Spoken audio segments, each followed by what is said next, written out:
So it says across my screen now that you are live, and by the magic of the wibbly wobbly web, using those copper wires under the Atlantic, we've got to say good evening or good afternoon to Matt B over in Florida. And both of us being British, I've got to start off. What's the weather like?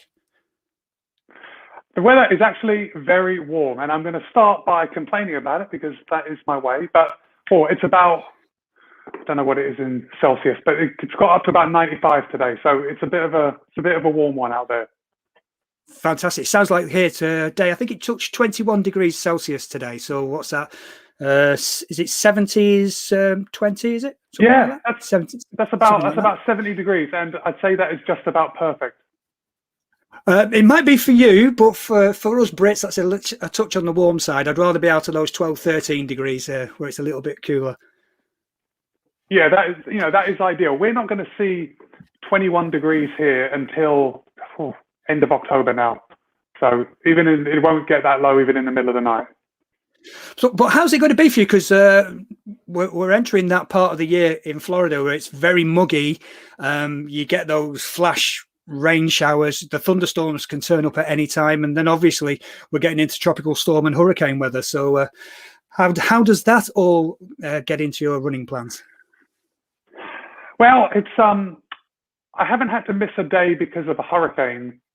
But as far as running goes, the way the weather patterns are, it usually rains in the afternoon. Now, of course, there are times when it does rain in the morning, and if it rains, it's usually lightning in the summertime. So I'll still go out if it's raining, but if it's a big thunderstorm, it's probably best to call it a day.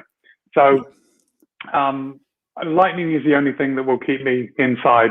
I'll still go out in the rain, although I usually run in the morning, so it's not often rainy, but I'll still run if it's raining. Yeah. Well, if it's not raining, it's not training, is what they say, isn't it? That's right. And now I always say it counts for double if it's raining. I like that one. I'm going to use that one. It counts for double. Right. So before we get into finding out more about who Matt is, I've got to say good evening to a few people. Kim is with us. Kim's support has been fantastic for the channel and for the running community across YouTube in general. Kim is with us tonight from Denmark. So good evening to Kim. Mark Gray is with us tonight. He's a local lad from around the corner from me. He's Scottish, but we won't hold that against him. So good evening to Mark. Susie's with us tonight as well. We all know Susie. She was on the channel a few weeks ago. So good evening to Susie. I particularly like this comment from Susie. Looking good. I'll take that as a compliment because I'm taking the radiance from Matt. So I'll take that. Who else we got? Michael is with us tonight as well. Good evening, Michael. Susie's put another comment. Florida is a big state. Some areas haven't seen hurricanes in so many years. I have actually got a guy from Tampa Bay. He's a meteorologist on one of the channels. I've actually got him on my Facebook, and he's always going on about tropical storms. So the thing is, I don't know if anybody else has noticed this, but when you get a tropical storm, Matt, when you get all that rain that deluges down on Florida, it then goes up your east coast to New York. Then it takes a right and goes across the Atlantic. It goes all the way over. Yeah, and a week later, we get it. But it's not quite as bad as you have it. We just get very wet. So there's loads with us tonight. Chris, the running guy, is with us tonight. So good evening to you, Chris. And that's it for now. If anybody's got any questions as we go through the night, please ask them away in the chat. If you put #question, that does mean we can see them first and we won't miss them. So let's go back to the beginning, Matt. When did you start running? Why did you start running? And how did you start running? Okay, so back to the beginning, a long time ago. So when I was a kid in England, I would occasionally go out for a run. I would not consider myself a runner. I was more into mountain biking back then. But my dad was a runner, so occasionally I'd go out and I would ride my bike with him. So then fast forward a long time, my mid-20s, I started getting into triathlon. And, running it's a big part of triathlon, about 33% of triathlon.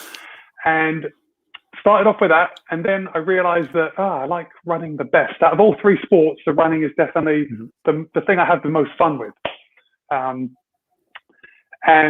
so then I started increasing the distances. I did a couple of 5Ks. And then on my first half marathon, I met my wife. And my wife was a pretty good runner.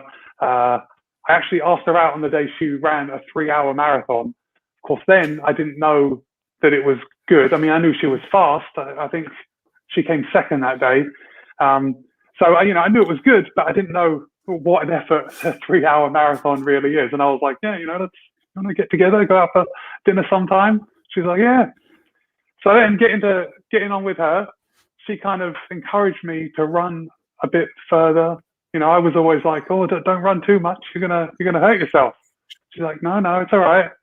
And she would regularly go out and run 17, 18, 19 miles, and I'd join her for 5 or 6. So I had a little more encouragement, a little more reason to go out and start logging longer distances. And it kind of snowballed from there. Half marathons turned into marathons, turned into ultra marathons, and I like it. Running's kind of my jam now. It's like skiing. It gets into the blood, and once it's in the blood, you can't get rid of it. So as Susie's just said here, you got into running all because of love. Yeah, basically, that's exactly it. So how about you, Tony? How about you? How long have you been running?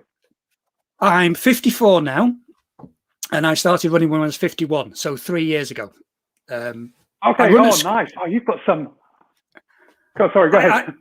I was running at school, as we all do. I was cross country. We came third in a local championship with the school, against the other schools in the local district. So that was brilliant. Got to 16, left school, started work, started drinking, started finding girls, blah, blah, blah. Fast forward, marriage, kids, etc., etc. 51, sat watching the London Marathon in April 2018, and for the 37th time saying to myself, I'm going to run that one day. And something happened that time that was, I'm not just saying I'm going to run it, I am going to run it. So there was a mindset shift. We'd been going down to the gym. We'd cancelled the membership. We'd bought a treadmill instead. So just got on the treadmill, started running on a treadmill, ran a kilometre to start with, just generally built it up, put in for the ballot for the marathon. And as everybody else, got the rejection letter. But because I was so keen to run it, I actually got a place with a charity. So that's how it all started. I got the charity place, and in 2019, ran the London Marathon, 4 hours, 54 minutes. Which I was over the moon with. Brilliant. But could have been better. But I dislocated my pelvis on the run, so that's another story. It's funny that will really bring you down. That will really slow down your pace. Break to the bone. But that's fantastic, Tony. And you're so at the beginning of your running journey that you've got so much growth ahead of you. It's going to be really exciting to see your times come down. I know you're going for a sub 90-minute half coming up. Yep. And I know your PR in the half right now, and you've only got to drop a couple minutes. And I have to tell you, I mean, you're going to smash it. It's going to be good to see. Fingers crossed, Matt. But the thing that is spurring me on at the moment is that world majors. Those 6 world majors. That's the one thing I want to do. I've got the London ticked off. I've got the Berlin ticked off, which I did in 4 hours and 52 seconds. So it's 4 hours dead, 52 seconds. So you can see how the time's already fallen, that 54 minutes. So that's great. But the one thing that's spurring me on, and the whole reason I started the YouTube channel, was to document the journey and have guys like you as my accountability partner, the people who I had to be responsible to with my training, was Boston. The oldest marathon in the world, getting into Boston. Now, I know you're running there this year, and we'll go into that in a short while. But for me, as a 54-year-old, the time I have to get is 3 hours 20. Yeah. So I've got to knock another 40 minutes off that time. It's doable. Work hard, and we'll get there. No doubt about it. But that's what we're aiming at. And then Boston, they go and change it and say, I've got to be 7 minutes quicker than that. It's a tragedy for everyone that works so hard only to be shut out. Now, when I started running, they actually gave you an extra 59 seconds. So if you had to run 3:20, you'd qualify if you got 3 hours, 20 minutes and 59 seconds. But of course, that went away very quickly when too many people started qualifying. Mm-hmm. Well, we're all a victim of our own success, aren't we? That many people have taken up running, that many people are enjoying running, and that many people are wanting to take part in these big events. The likes of London, you can't get in through the ballot. There's only so many places, and so many people are doing it. Even the Great North Run in Newcastle, the amount of people who are wanting to do that now, the world's greatest half marathon, it is getting harder and harder to get into these big events. It is. That's another big race. So, hey, how many marathons have you run, Tony? 2 properly, or 2, should we say, official London runs. and Berlin. London and Berlin. And then I've done 3 virtual marathons last year. So I did a virtual London. So the distance. Done the distances. Now last year it was a virtual London marathon, a virtual Manchester marathon, and a virtual Amsterdam marathon. All run at home, and I chose 3 different courses, all from the front door. But the thing about those is I did all 3 of them within 15 days, 3 Sundays consecutively. Oh, you must have been knackered. Must have been knackered at the end. Yes, I was tired. Yes, I was fatigued. But that feeling you get even after running a 10K or a 5K race, or even doing a park run, that feeling you get afterwards, that runner's high, that buzz you get. No, that was worth it. And to be honest, my legs took a battering, no 2 ways about it. But the recovery from it was quite good, was quite quick. And I think that could be down to running in the carbon plated shoes. It's giving you that little bit of extra recovery time. Do they make you faster? Who knows? But I really do think they do help with the cushioning and the recovery aspect of running.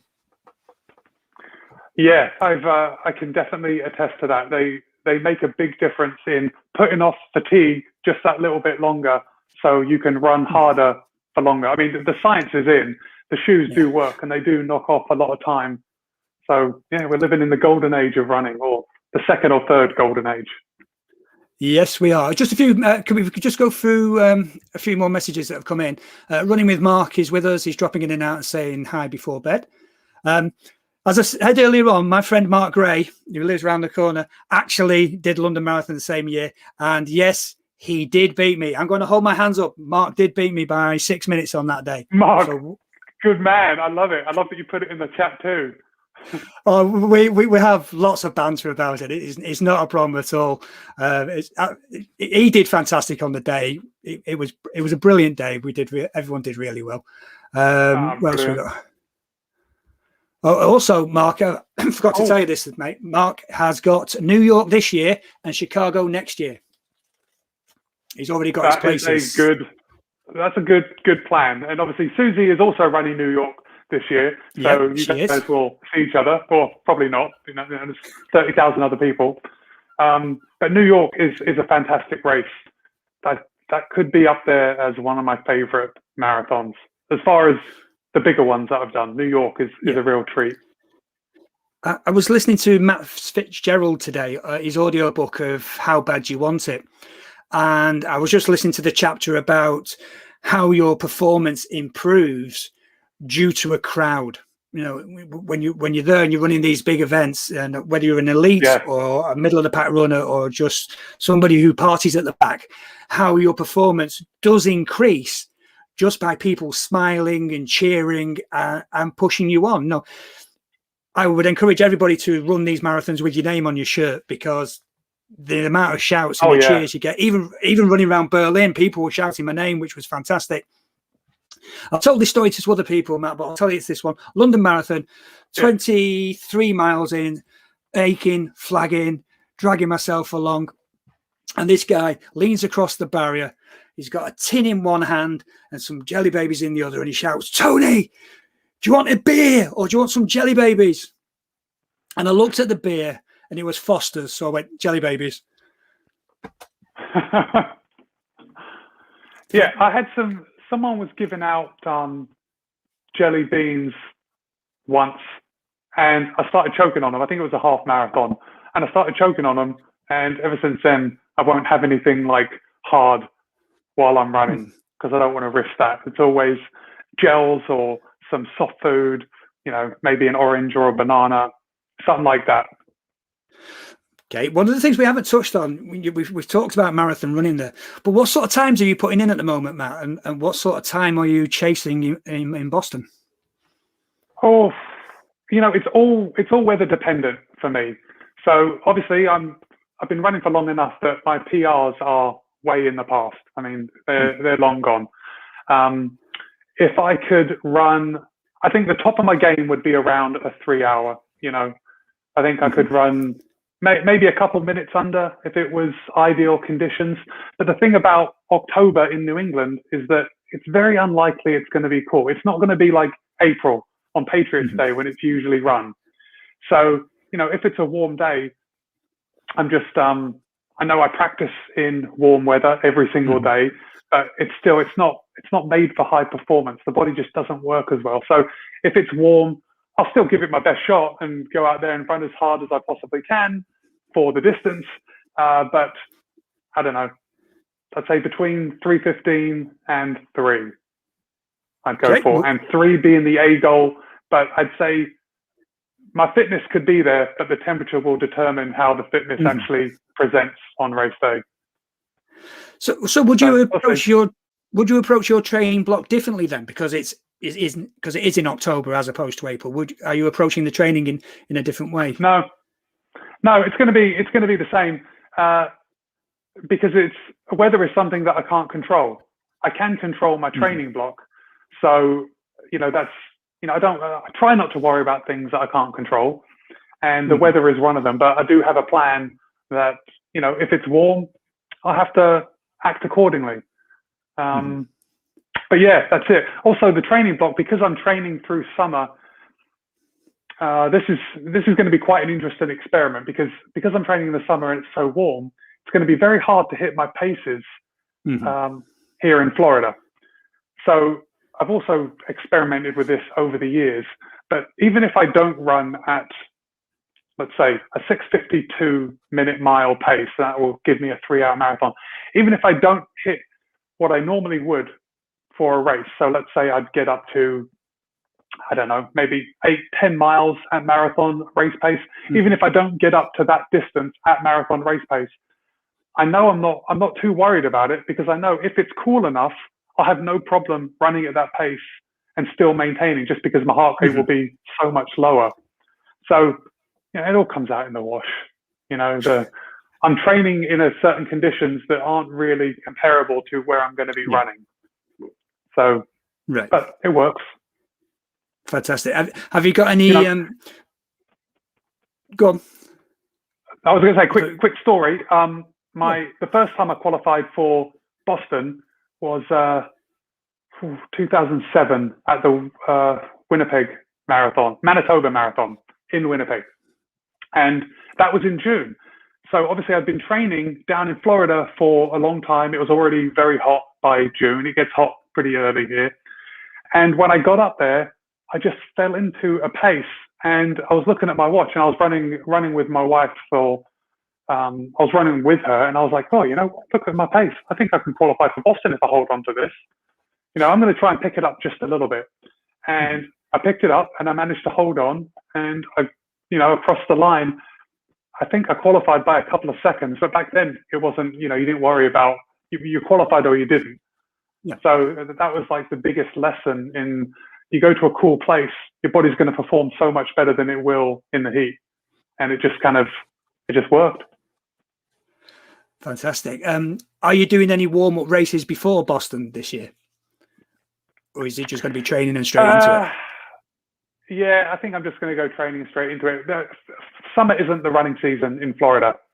So there aren't a lot of longer races. So yeah, I doubt I'll do anything. I'll log, maybe up to 3 hours for my long runs a couple of times, and then I'll call it a day. I may do a longer race. There's a 47-mile race locally that I'm thinking about doing about a month before Boston, which isn't perfect for marathon training. This is more of a do as I say, not as I do type thing. If you're looking for a time, you don't go out and run an ultra a month before your key race. So that's something that's sort of on the plan. Sticky notes up there. Well, that's the way Matt B rolls. Yeah, it's all supposed to be fun. So the way I look at it is, if I'd rather do that race than run any particular time in Boston. I mean, I'm going to Boston for the fun of it and to film. I'll have the old GoPro running along, talking to it as I'm running. Oh, you're not going to do the old Ben Parks running your marathon in 2 hours 25, talking to the GoPro, running past everybody who are dying on their feet, and you're just gently walking past talking to a GoPro. Yeah, so I'll be doing the same thing as Ben Parks, just considerably slower. Fair enough. Just a few comments to go through before we move on. Mark says, wow, tremendous times, 3 hours. Kudos to you. Susie says, Matty's a beast. You're super fast. Follow you on Strava. He really is something. Yeah, I've got you on Strava. If you've not subscribed to Matt's channel, you can find a link to his YouTube channel in the description below this video. So if you've not already gone and subscribed to Matt, please do so. If you've not subscribed to me, please do that as well. And also, if you can give this video a thumbs up, give us a like. That will help us immensely as well. Running with Mark's had to go. Yeah, no, kudos to Mark for tuning in. He's coming in from Finland, and it's about 10:30 there, 20 past 10. Fantastic. So he's staying up nice and late to come and check this out. Cheers, Mark.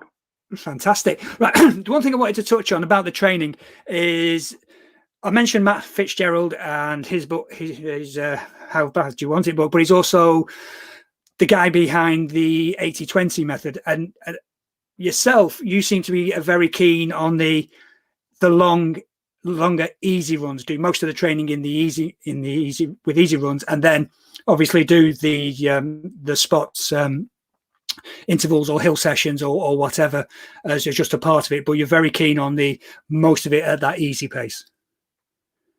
Yeah, absolutely. So the whole 80-20 thing is it's huge. If anyone's like a new runner, that's a good goal to go for.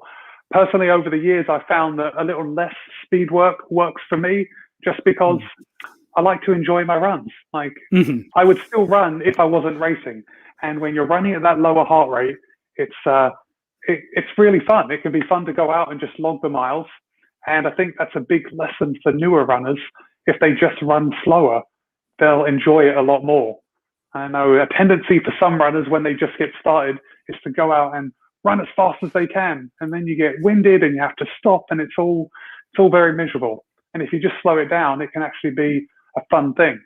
So yeah, most of my runs are definitely at zone 2, very low zone 3, and the zone 3 is probably just because of the heat that I'm running at a pace and my heart, what am I trying to say? The lag kind of just goes up into zone 3, and then a couple of times a week I'll turn up the pace a little bit just to get those legs turning over, so they don't forget what it's like to run fast. You don't want to get stuck slow, and you will if you would just ignore it.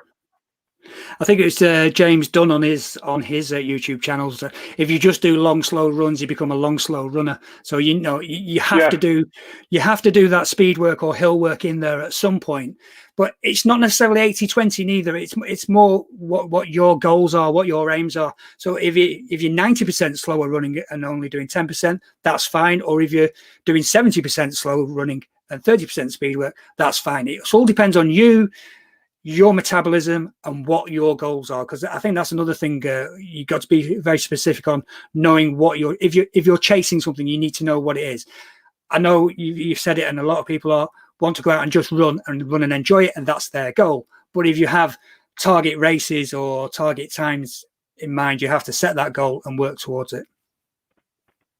Yeah, that's exactly it. It's all an individual thing, and ultimately you do what makes you happy. And if you are chasing a goal, then you're going to follow that recipe in order to meet the goal. And if your goal is just happiness, going out there and running, then you're going to do what makes you happy. But it really helps to have a goal, to get you out there day after day. You get you out and motivated. As I say, my A goal, the thing I need to keep an eye on, because I said this in one of my videos, did a 10K race a couple of weeks ago. Now, I didn't get a personal best. No, my personal best in a 10K is 41 minutes. It was a very windy day. I think it was something like 25 mile an hour wind, headwinds for 3.5 miles. So I actually did it in 44 minutes. And at the time, I was beating myself up because I didn't manage to get this personal best. But when I sat down and thought about it, when I was in the car driving home, I think that's a bloody good time, that 44 minutes. Because at the end of the That day, is brilliant. my goal is that Boston qualifying time. And that's what I should always have my eye on. So if I didn't hit that process goal of getting a new PB in a 10K, it's not a worry, because my actual A goal is the Boston's qualifying time. And that's what I should always be focusing on. Yeah, exactly. And you know what? You've got the training of running into a headwind. And I don't know how much you follow the Boston Marathon, but it was 2018, oh no, 1917 was a really rainy, cold year. And it was it was 30 degrees Fahrenheit and 30-mile-an-hour winds for the whole race. I mean, it was a miserable affair, but still the most fun that I've had at a Boston Marathon. And if you haven't practiced in that, you'll be, you're going to be handicapped. But now you know what it's like to push through in the strong winds, and you're going to be ready for it whenever it shows up next time. Yeah, as I say, I was about 5 miles in, and I was doing the runner's maths that we all do, because we all do the runner's maths now, don't we? We're always calculating something, whether you're converting it from a mile to a kilometre, or well, if I'm running this fast, I can do this fast, and what time will I be finished by? And I worked out I wasn't going to get my personal best, but I was running with a guy, Ted, a mate of mine, who was chasing his personal best. So it was just a case of saying, Ted, get in behind me. I'll windbreak for you. You draft behind me. And then when we got the turnaround and the wind's behind, you can go for it and you'll get your personal best. So yeah, I enjoyed the run, good. and I enjoyed helping somebody else. Yeah, that's fantastic. It's all, it is about helping other people. And it's funny how it turns into like, Formula One. They'll be drafting, and then when it's time to pull out and go, they can go, and then they'll win the race. And that's what you did for your mate. Well, the thing is, here in Blackpool on the Fylde coast, we are used to running in wind, and Mark will probably come on here and say something about wind in a minute. But a 25-mile-an-hour wind in Blackpool is like a normal day. I think we had this conversation with Chris, the running guy, who was saying, "Oh, it was 8-mile-an-hour winds." An 8-mile-an-hour wind is just a light breeze, which is very cooling. But we're used to running these high winds, so. And it really does make a difference, especially if you get it on race day when you see other people struggling. It's like hill work, isn't it? Yeah. If you really work on your hills, that's where you can make up your time, whether it's running up the hill or running down the hill, because you've put the effort in. It's amazing how many people you can overtake in those sections. It is amazing, and you'll get to the Newton Hills in Boston. When you get to Boston next year or the year after, whenever, you'll see. It's all downhill for like the first 10K is all downhill, but then you get to the Newton Hills, and you've probably heard of Heartbreak Hill. Yeah. And when you get there, you'll be surprised how many people you pass. And it's surprising to me, because I generally don't do that much hill work. I don't do as much hill work as I should for a race like Boston, just because there aren't too many hills around. It's pancake flat here in Florida. I have to find a bridge or something to go and do it.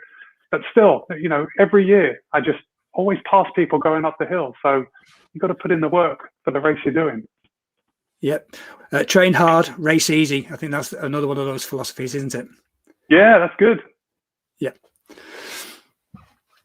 I'm looking at the comments. So what have we got come through? Mark got a PB that day. He did on the 10K. He did. I think he got down to, was it 43 minutes something, Mark, or was it just over 44 minutes, which was fantastic. Brilliant. The local runners were putting the PBs in. The people who are not used to the wind were struggling, especially on that lower section. It wasn't like 3.5 miles straight into the headwind. Going out was fantastic. We're knocking out some brilliant. We're knocking out some brilliant times going out, but coming back, it was dragging. It was hard work. Yeah, too bad you couldn't just turn the course around and get that this is the one coming back. That would have been fantastic. Right. Two runners. We are two runners. We are talking. And the one thing, like 30 minutes into this, and neither of us have mentioned shoes. So I was thinking the same thing. so Boston, what's going to be on your feet? I will likely be wearing the Next Percent 2s. I don't know if I'm going to buy another pair of super shoes before then to actually compare them. I'm not sure. I'm thinking I'm going to run in the next percent too. And I've had a lot of success with Nike over the years. And it's actually only been since I've had my YouTube channel that I've started going into other shoes. Just it's a good excuse to try new things. But I ran my master's PR in the Nike, the 4%. Mm-hmm. So yeah, I know that they work. So, if it isn't broke, don't fix it. And I think they're a really good shoe. I think they will make me run faster than I would without wearing them, for sure. Fantastic.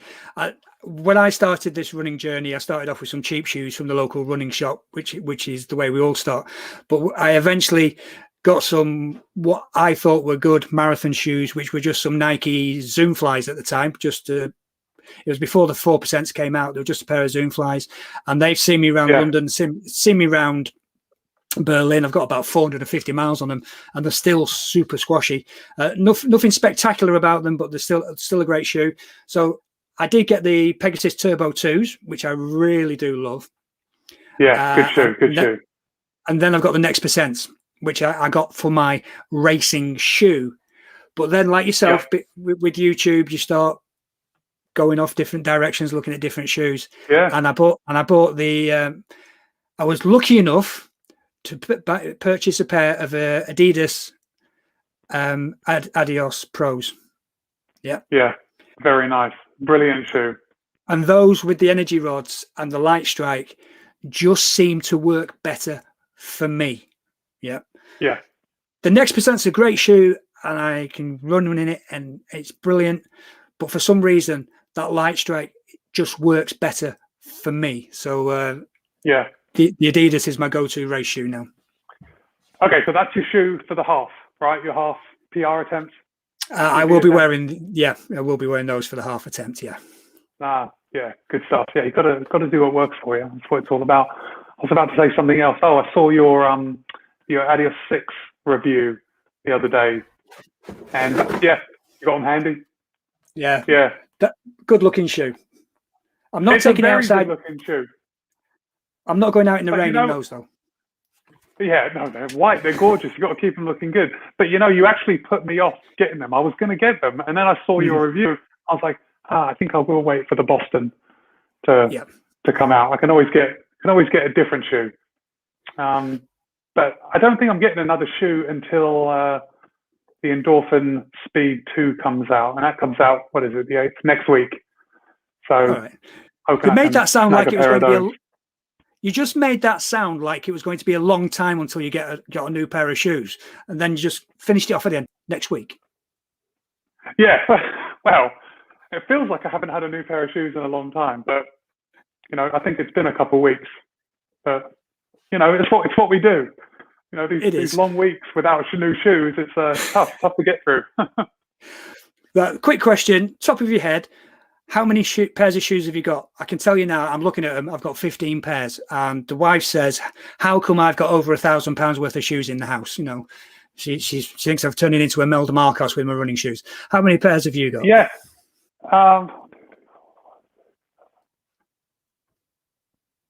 8. 8. And I don't hoard shoes. My shoes get rotated in and then they're out.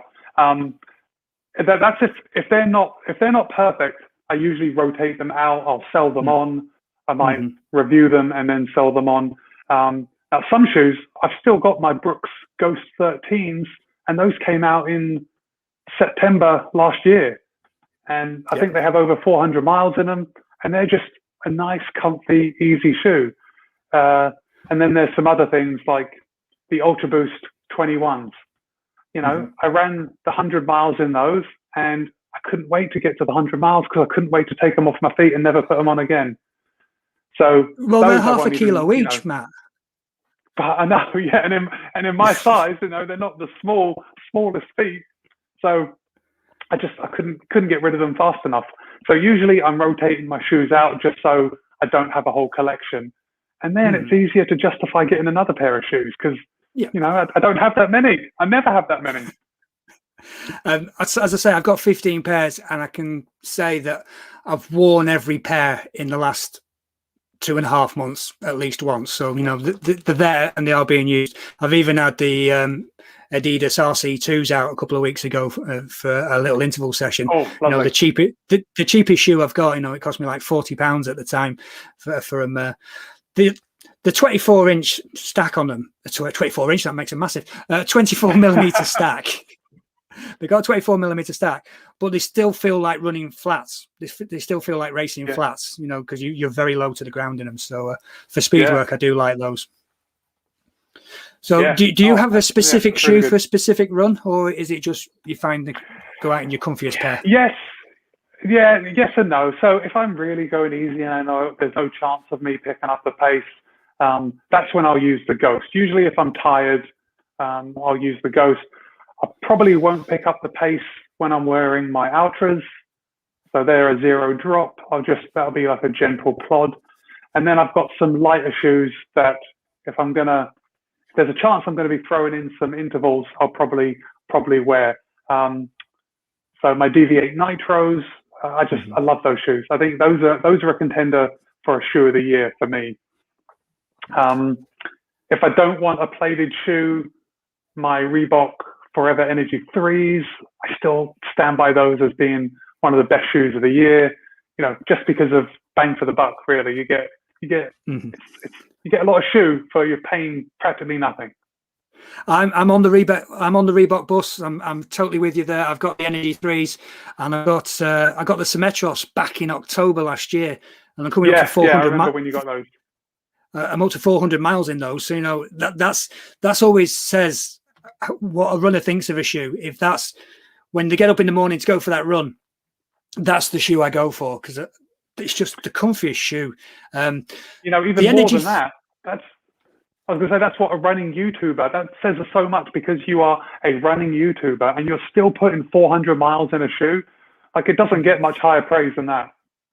No, not at all. And the Symmetros and the Energy 3, when I got the Energy 3, I felt the float ride was it was nice and cushioned, nice and soft, but I just felt it was a little bit stiffer than what was in the Symmetros. Yeah. But now I've got fair few miles into the Energy 3. I'm feeling the same softness. So I've noticed that with quite a lot of the newer shoes, that you can't really go off that first run. The first run, it's like the foam has to come alive. It's got to be energized. You've got to put some miles in it before it actually comes into its own. Yeah, totally agree. I'm just looking at the comments. Mark's saying that the Alpha Flies are for him and he absolutely loves them. So I'd ask, because I haven't run in the Alpha Flies, I wonder, Mark, have you run in the Next Percent or the Next Percent 2s, and how do they compare to the Alpha Flies? Well, there you go, Mark. There's your homework. Start your typing now. So how does the Alpha compare to the Next Percent and the Next Percent 2? That would be interesting to know. I know this is Mark's second pair of Alpha Flies, because the first pair he did one run in, and the outsole was just ripped and was deteriorating. So he actually sent them back. So he's on his second pair. So we'll find out shortly. Yeah, that's good. Nike's good about that. Like, if you send them back tonight, they'll take care of you, turn you around and replace them. Haven't run into any problems with that sort of thing. Well, most of the main manufacturers now have really good returns policies. 60 days, 90 days, 100 days. So they're pretty good. I was reading the leaflet that came with these Adidas. If you are thinking of returning these shoes, make sure you've worn clean socks. Do all your running inside where it's less dirt and all this, that, and the other, because we have to throw away so many pairs of shoes that come back that aren't in a fit state to resell. Blah blah. So I know they're used to it now. Yeah, definitely. But just going back to the Adios 6, which I think is brilliant, and your point saying you're not going to get them. The Boston 10, from the pictures I've seen, I think that is going to be my shoe. As I say, the Adios Pro is fantastic, and that's a great race shoe. But just that Boston 10, because it is going to be plated as well, isn't it? From what I hear. So I'm excited for that shoe. It really just depends what price point they bring it in at. Yeah, well, what do you reckon? What do you reckon? Because I think the price has already been set by the other brands. Like, we can kind of tell where they're going to be. They could be as much as $150. But I think we can expect 130 to 150. 130 might be on the low end for those. Well, just looking at here in the UK, the Adios Pro is £160. The Adios 6 is £110. The Boston 9 is still retailing for £120. So I think, well, there you go. I think we're going to be at that 130 mark, aren't we? Probably it'll be slightly more than. I mean, even if they discount the Boston 9 and they bring it in at 120, then that would bring it up in dollars to, I don't even know what the exchange rate is, but that'll be 150, 160. But it's usually a little cheaper in the US.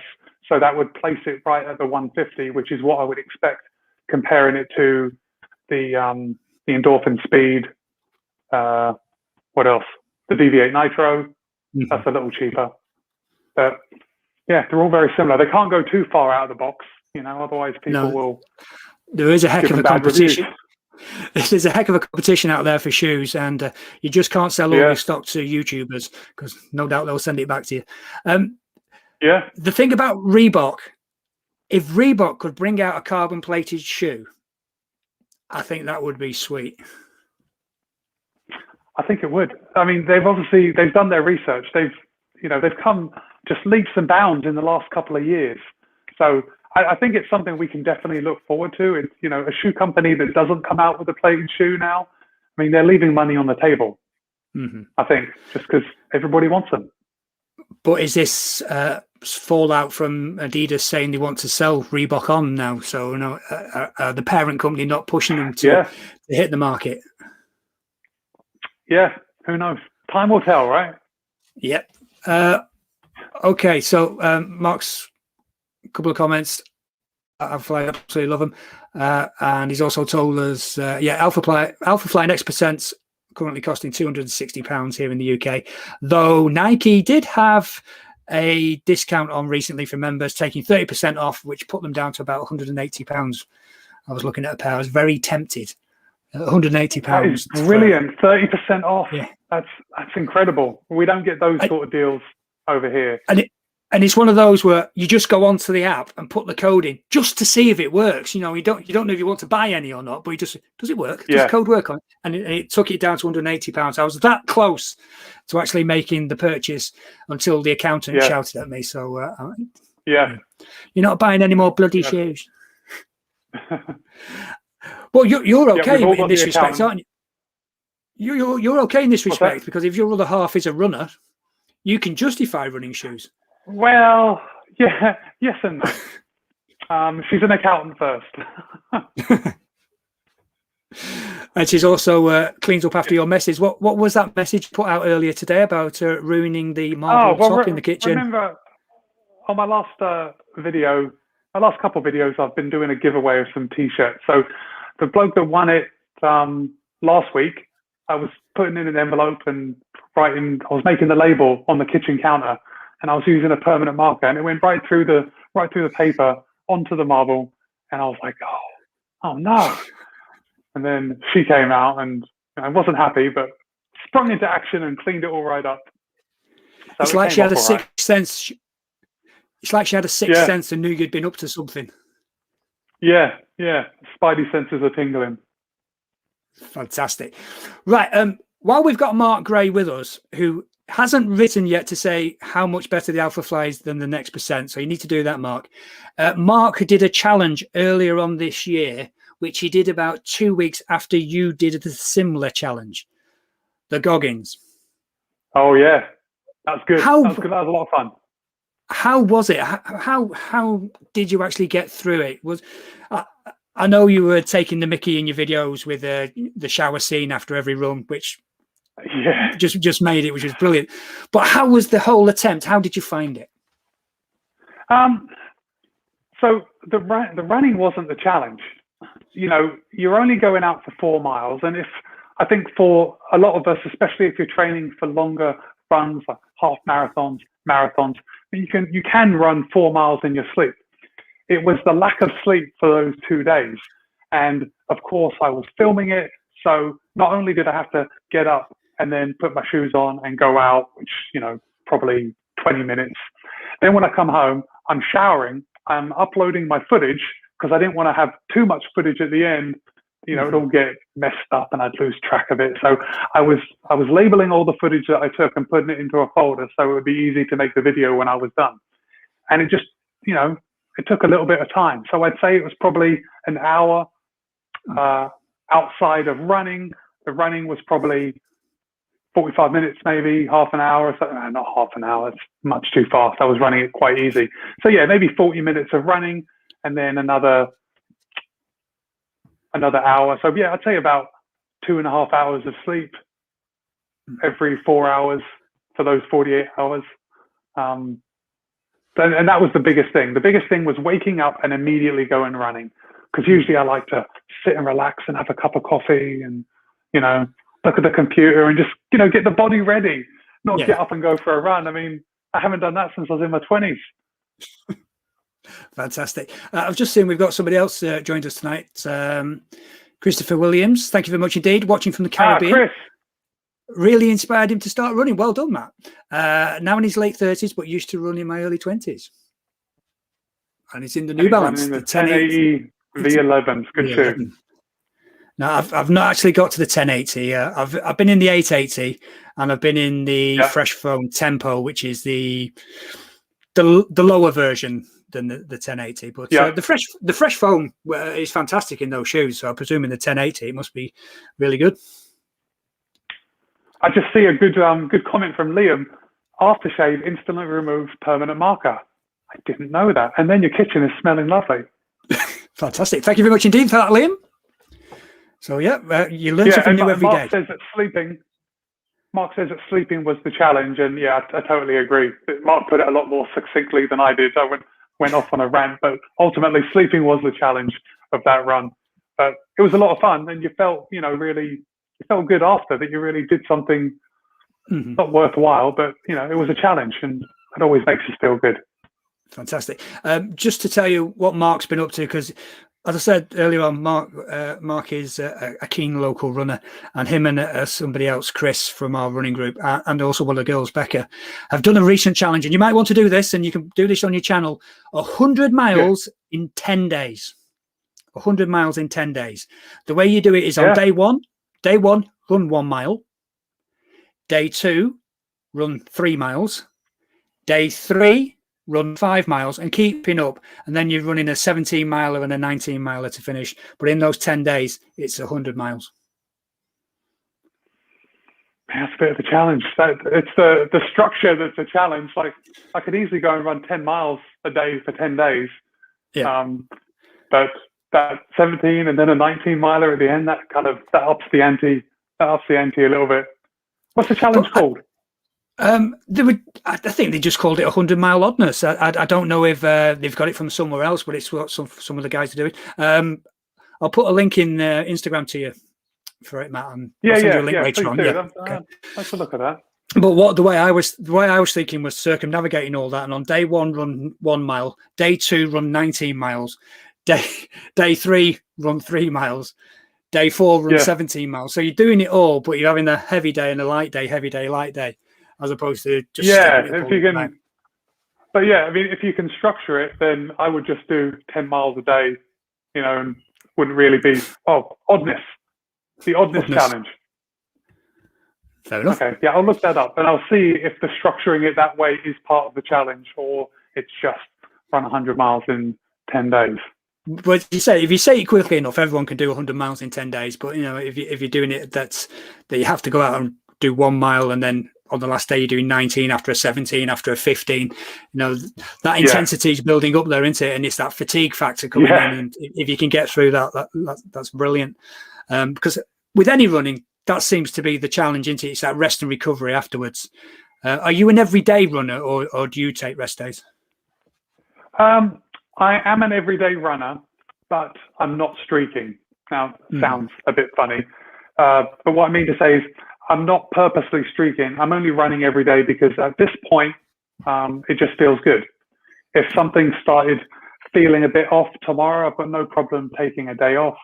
I've got an exercise bike sitting right over here, and I also do that every day. So if I got injured and I couldn't run, I would just shift my training more to that for the aerobic side. But I've run every day this year so far, and so far so good.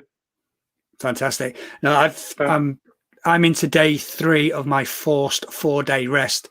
Bit of a niggle on my left leg. Oh yeah. It sort of hurts when I start running for say the first 2 minutes, and then it disappears. But it's there every time I start running. So, and also my day job, I'm in and out of a van 150 times a day doing deliveries. So I don't think my legs getting it hard on it. And also you got the clutch in the car up and down on my left leg as well. So I don't think it's getting full time to recover. So that's why I'm forcing myself to take 4 days. I'll go back running on Thursday when I've got a Couch to 5K group. I'll go back out with them and see how it is. But it's one of those where if I want to get to the start line in 4 weeks' time for that half marathon and go all in for that sub 90 minutes, I need to sort this niggle out now and not just try and run through it and see what happens on the day. The first challenge with any race is to get to the start line, isn't it? Yeah, you know what they say, it's better to be 10% undertrained than 1% overtrained. Mm-hmm. So I've got to give you props. Sorry, I've got to give you props for taking those 4 days off, because that's the biggest challenge for us runners. It's hard to take that day, especially when it's an extended time off. Like you're taking 4 days off in a row, but you're doing the right thing, especially because you're feeling it every day, and then it goes away. But of course it goes away, because once you start running, the endorphins start kicking in, and you know the pains naturally go away. It's to be expected. That doesn't mean the injury's going away. No. So yeah, give it some proper time to heal. Have you got any specific tips for me, Matt? You know, I'm chasing this sub 90 minutes half marathon. From your vast experience and longer running than me, have you got any secret tips you can give me to focus me or to push me towards that time I'm aiming at? I don't think the time is going to be too much of an issue for you. The challenge could come if the weather isn't right and you might have other things, but I know you're capable of running a 90-minute half marathon. I've got no doubt at all. What sort of training plan are you following? The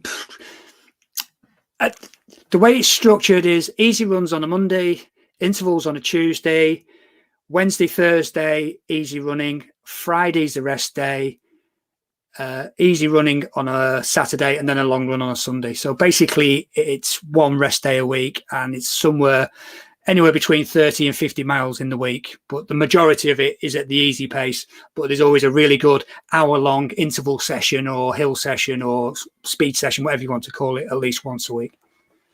All right, what about a tempo run? Yeah, when I say some of the easy runs, it's so for example, it says a 6 mile easy run. It might be 2 miles at an easy pace, then 2 miles at tempo pace, or 2 miles at steady pace, or maybe 1 mile at interval pace, then 1 mile steady pace, and then 2 easy to finish. So it does have some of that where it's not a fartlek as such, because fartlek is just make your mind up and do it. But there is those changes of paces within the easy runs. Yeah. Okay, so that's good. I think for the half marathon, I mean, I do enjoy tempo runs just because you're pushing at a very uncomfortable pace, but you're still running fast and it's doable for a long time. And I know tempo is defined differently by different training programs. I think the most common one is it's how fast you can run for an hour. But for elite marathoners, the tempo pace is going to be at a half marathon pace. So that's kind of how I approach it. Like I will run, when I think of my half marathon pace, how I'm feeling, I will usually push it to what I'm feeling is a tempo pace, and then just try and hang on. Because, a half marathon is, it's not a comfortable event when you're racing. I mean, it's very difficult. It's a fast pace to hold, Yeah. and it only gets worse as you go down. You know, the 10K and the 5K, it just gets less comfortable. You know, when I first started, 10K seemed like an eternity. You know, I did my first one in 57 minutes, but it felt like an eternity. And now you look at a 5K and a 10K, they're just a quick sprint race, aren't they, compared to doing that full marathon. Yeah. I did a half marathon in Liverpool last year. It was one of the last events before we all got locked down, and that's when I did my 1:31, 1:32 time. But I remember running the first mile, and I just started off near the front, just got in the zone. Tunes were playing in the head, people were banging the drums, and lots of crowd, and it was fantastic. And I just felt comfortable, and I was running at just what felt a comfortable pace to me, counting my breathing, and it all felt really good. Got to the end of that first mile, and Strava in my head went 5 minutes 30 seconds. I couldn't believe it. I thought, hold on, Strava's lost me at some point, and it's just come up with some spurious thing. But when I actually looked how long I'd been running, I did that first mile in 5 minutes 30 seconds, and it was just because it all felt good. When I got 12 miles, it was a different story. But that first mile, the old starting off too fast thing, but it just felt good. Yeah, we all do it. We all start off too fast, just as you said, because of the excitement. You've got people cheering. You've tapered for these races, and all of a sudden it's go. And yeah, you can run a mile. I mean, it's so if you want a tip, it would be to really pay attention to starting too fast. Now, I think the science backs this up as well, but running an even split is even better than running a negative split. So if you can just nail your pace from the beginning, you'll know how it feels, and you'll feel better at the end running that same pace. So it's easier said than done, because I still go out too fast, and I've run, I don't know, over 50 marathons, but I still make the same mistake. But some days are better than others. So just try and focus on that, and that's where the tempo runs will kind of teach your body how it feels to run at that pace, and then you just latch onto someone. You start reeling people in, and then when it gets hard towards the end, you'll start using the crowd a little more to motivate you to keep it going. But it's all up here. That's the thing we've really missed, because we haven't had these races over the last year and a half. You haven't had that extra 1% to pull you along. As you say, when you see the person in front of you, right, let's run them down, let's catch them up, and with the GoPro, interview them as you go past them, which really throws them off the stride. And then you just carry on and carry on to the next person and reel them in. We've lost that competitive edge. And I was watching a couple of videos from a couple of months ago, the Welsh runner Matt Rees and the FOD runner Andy, who both had, well, even Ben Parks, he did the elite marathon as well. All three of them had stinkers of runs, and I think that is down to the lack of competitiveness we've had over the last year and a half, because they'd all put in the training, they'd all done the miles, they'd all done runners. Yeah, they'd all really done the training for it and nailed the training. But come the day, the weather was a bit warmer than we've been used to. But I also think because we've not had that competitiveness, that they lost the edge, and it just went sideways. Yeah, I think you're probably right. And the good thing is that all these races are coming back, so we should get a lot more practice with practice and get it. But that's one thing I wanted to mention, Tony, because I know you've run a couple marathons and you've run a couple that are just virtual, but you're going to find that as you get experience in the marathon distance, the races don't get easier, but understanding how your body responds to running that far, the understanding makes you a better runner. And you'll enter these marathons, maybe your third, your fourth, your fifth in-person marathon. You're going to be so in tune with that distance that it's going to seem easier to a certain extent. Maybe not easier, because you're just going to make up that easiness by running just a bit harder, but you'll understand it. And then, after that, it's a piece of cake. A relatively easy piece of cake. It's still incredibly hard to run for that amount of time, at that pace. But just, I remember thinking that, like, the first marathon was incredibly difficult. The second was a bit easier. The third, fourth, and fifth, started. It's like, now I'm getting to mile 20 and I know how my body's going to feel. And once you know that, you expect it. It's not a surprise. So it doesn't bash you over the head as much as it did on the first one. I can fully vouch for that, because when I did the first marathon, I got to mile 18, and we all know from the science that 18 to 20 mile point is when we start to really feel the lack of fuel and the nutrition. And we all work towards trying to keep that topped up as best we can. But on my first marathon, got to that mile 18, especially in the Isle of Dogs where it's desolate, around there, that I really felt slap. And I slowed down, and I'll hold my hands up. I walk, no two ways about it. But I've noticed that when I came to my fifth marathon, or my third virtual marathon, that falling down point, shall we say, 18 miles has shifted. It's now 21 and a half, 22 miles before I feel that tired. So getting used to the distance, I'm actually traveling further before you feel at that low point. And then naturally, it all starts to build up again once you've hit that low point, and you know the finish line's there, and you can see it in the encouragement. You start to pull up, and you run that last mile as if nothing's happened. Yeah. It's a funny thing, and of course, you're going to have races some days where everything just clicks, and you won't even notice that wall. Obviously, we shouldn't be hitting the wall. In an ideal world, we are fueling adequately in our race, so at 18 miles, we don't run into that wall. But, there's going to be times when everything works and your fueling is on point and you run the whole race and it just feels good. And you might run a PB, or what I found is that a PB doesn't make a good race for me anymore. It's good race strategy. It's if I feel like I pushed it appropriately and I gave it everything I had at that time. And that's what leaves me feeling the best after a race. Fantastic. And I'm just looking at the time. We've been prattling on now for over an hour. So time flies when you're having fun. It certainly does. We'll have to resume this conversation at a future date. But before you go, Matt, anytime, he says, do you know how hard it's been to nail you down to an actual time? Well, listen, I have every other Tuesday off from work, except during the school year, when I pick up an extra job on Tuesdays, and that's what's been tricky. But now it's the summer. You've got me for the whole summer holidays on every other Tuesday. So take your pick. Yeah, we'll get back to you. Before everyone disappears, Kim said, thank you. Another great hour. Thank you for being there, Kim. The support is really appreciated. We do thank you for that. Has anybody got any questions for Matt? We'll just stay on for another couple of minutes.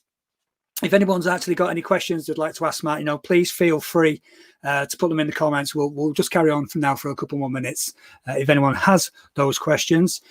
So we've got Boston coming up. What's the long term? Is it just to carry on and enjoy the running? But have you got any other targets maybe for next year when the world is I was going to say better place, but that's probably the wrong world. When the world becomes normal-ish. Yeah, so I think I may run Boston again in April. And the only reason I keep doing Boston is because my mum lives up there. So it's it's a good excuse to go and visit family. And she drives me and picks me up from the race. So it's all very easy.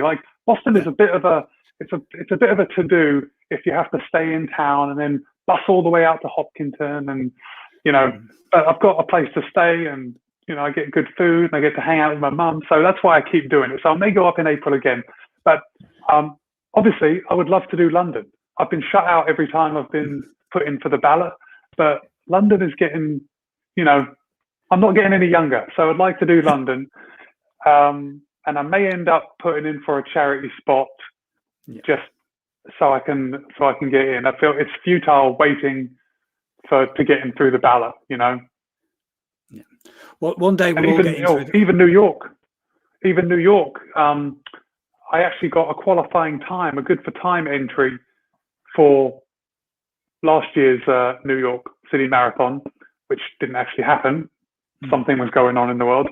But I didn't get in anyway because there were so many people that qualified through time that I didn't get it. So yeah, you have to have backup plans, or you have to be able to run for charity. So yeah, London, you know, being from England, London is a big goal of mine. Somebody did say to me, and I think it was probably Mark, because we were discussing doing the majors, that if you can't get your Boston time, you can possibly get in through Sports Tours International. They might have a few spaces that you can buy your way into. So that might be a way of looking at it, but they're not the cheapest way of doing things. Oh no, they're not. That's very expensive. Yeah, and obviously Boston, you can run it as a charity runner. They have a lot of charity spots available.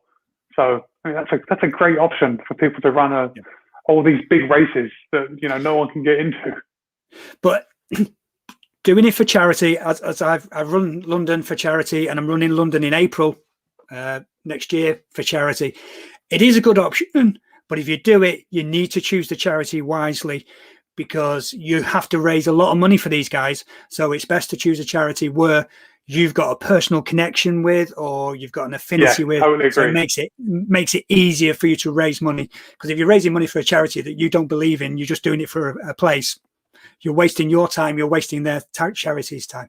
So if you're going down the charity, you may as well. There are so many charities that you may as well pick one that's close to your heart, because you're going to be able to put that much more into it. Yeah. And to be honest, running for the charity, they had a really nice do afterwards. Finished the marathon, finished the London Marathon, went to Horse Guards Parade where they had the lost children. Sorry, where they had the meet and greet for the athletes to catch up with the family. All the boards were up with the initials on. So I met up with the wife, and then we went round to where my charity was holding a little reception. So there was a buffet laid on, free drinks, beers, coffees, nice. Which was just great. Yeah. And as I mentioned earlier on, I dislocated my pelvis, it had moved in like that. So I was struggling walking. Yeah. So the wife actually got me walking around London for 5 miles, trying to find something to eat later on. But that's another story. Yeah, we'll save that for next time. So that's it. Mark says he'll be following you on YouTube if you're giving away free T-shirts. So, yeah. Oh, yeah. Actually, I've got the next couple of weeks on my training. I've got them just down here. Got a few more T-shirts to give away. So fantastic. Something to do with them, the T-shirts that I'm not going to use. Fantastic. Right, Matt. Everybody loves free stuff. We all love free stuff. Very quickly, how can people find you? I've put a link below this video to your YouTube channel, but where can we find you on the other socials? Yeah, I'm Matt B Running. I guess my biggest social media is YouTube, followed by Instagram. I do have a Matt B Running Facebook group, Matt B Running on Twitter, Matt B Running on TikTok. Matt B Running, you'll find me somehow. Fantastic. As I say, Matt, thank you very much indeed for spending the time with me tonight. Really enjoyed that last hour. It's flown by, and we're definitely going to have to do this again. Right, I'm going to end the live stream in a minute. You don't go anywhere, so I can have a quick chat with you afterwards. But for the thumbnail, can you just give us a wave? Give us a wave, and we'll put that on the thumbnail. Everyone smiles and waves, and we'll use that later on. So, Matt, thank you very much indeed for being here and talking to us. Cheers, Tony. Everybody for watching, thank you very much indeed. If you're watching this on the repeat later on, thank you very much indeed for being there. We really do appreciate the support. So we'll see you all again soon. Thank you so much. Have a great one. Bye now. Cheers, everyone.